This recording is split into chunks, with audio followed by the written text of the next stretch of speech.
Wonderful. I'd like to thank you, my colleague from Georgia, for spearheading this very, very important effort. We've heard discussions about getting back to regular order. We've heard discussions about the difference between the debt and the deficit, and where do we go as America? So I am glad that you were taking the time, investing your time in this effort, and we look forward to walking through that process.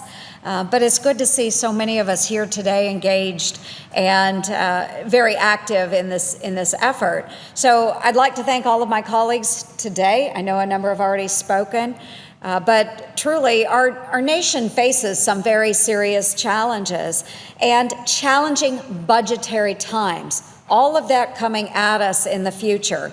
If we aren't honest about where we are right now and where we are headed in the future and fix it, our children and grandchildren are going to be handed a very heavy burden.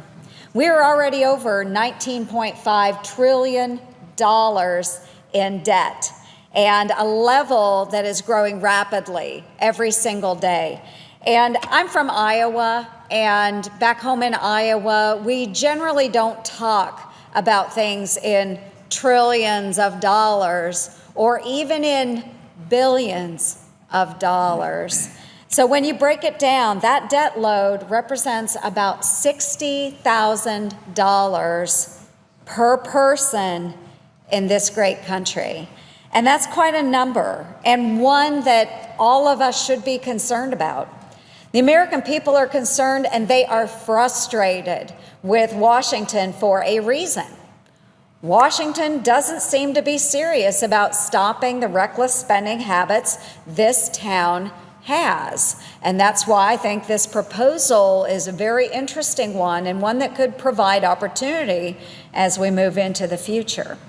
And so as we stop and look about the reckless spending habits, and most Americans agree that we have reckless spending habits here in Washington, D.C., well, I tend to agree with those Americans. I agree. Since coming to the Senate last year, I've worked to cut down wasteful and duplicative spending. And let me give you just one example of taxpayer money that has been wasted. Earlier this year, I introduced a bill that would limit the perks that wealthy former presidents receive. In 2015, taxpayers spent $2.4 million on travel, office space, communications, personnel, and other expenses for past presidents. I might add, wealthy past presidents, at a time when they receive well-compensated book deals, speaking engagements, all kinds of activities.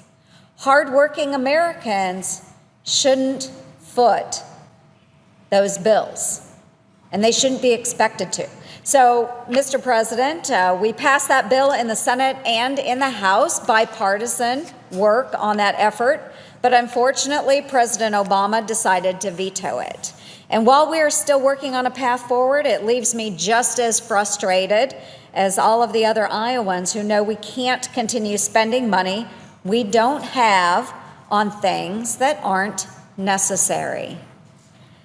Washington can't even do the basic business of balancing our own budget.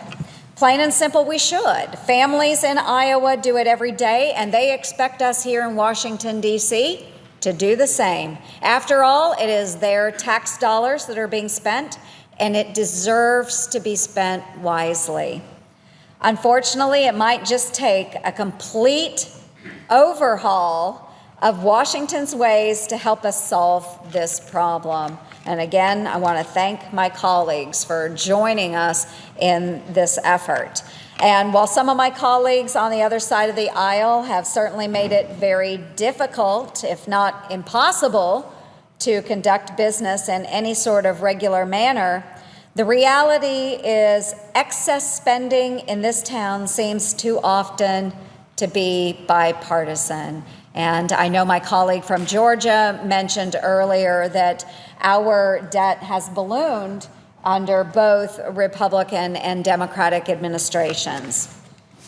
We're far too often unable to take a good hard look at the money that's being spent because we often will get a 1,900-page bill at the last minute, and we're given the options of either taking it or leaving it. And normally that's for funding most of our government. And that kind of practice doesn't really show us a good way forward. It really forces us to make difficult choices about how we are spending our taxpayers' money, and it certainly doesn't give us opportunity to cut wasteful spending. We really have to do better by our taxpayers.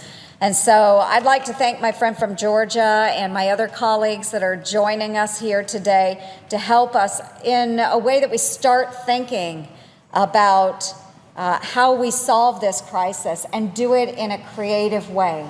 So I want to again thank you, Senator, for leading this effort, being at the tip of the spear, and hopefully we are moving towards a smarter way of doing business in Washington. If we don't do better, I'm afraid the future of this great country will be a lot dimmer. So thank you, Senator. I appreciate the opportunity to be here. Thank you.